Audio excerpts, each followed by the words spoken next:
Medical science असं सांगतं की 80% ब्रेन हा आईच्या गर्भातच बनतो. 13 ते 21 आठवड्यांमध्ये या ब्रेनची डेव्हलपमेंट होत असते.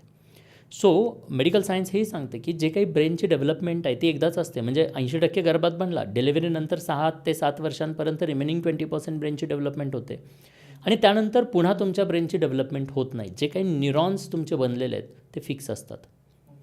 ते परत पुन्हा वाढत नाहीत, कधीच वाढत नाहीत. उलटं ते डिटोरिएट होतात. म्हणजे उदाहरणार्थ बाळ जन्माला आलं, जन्माला येत असताना 80 न्यूरॉन्स आहेत मी म्हणेन की गर्भात बनलेत आणि रिमेनिंग 20 न्यूरॉन डिलिव्हरीनंतर 6 वर्षापर्यंत बनलेत. म्हणजे 100 न्यूरॉन ते बाळ घेऊन आलेलं असं आपण म्हणू. आता 100च्या आयुष्यात कधी 101, 102, 105, 110 होतील का? तर ते कधीच नाही होणार. जर ते वापरले गेले नाहीत, बौद्धिक क्षमता त्या ब्रेनचे वापर केला गेला नाही, तर उलटं ते 90 होतील, 80 होतील, 70 होतील, 60 होतील, 50 होतील. बट 50चे पुन्हा 51, 100 कधीच होत नाहीत. म्हणजे न्यूरॉनच्या बाबतीत असं म्हटलं जातं की use it or lose it.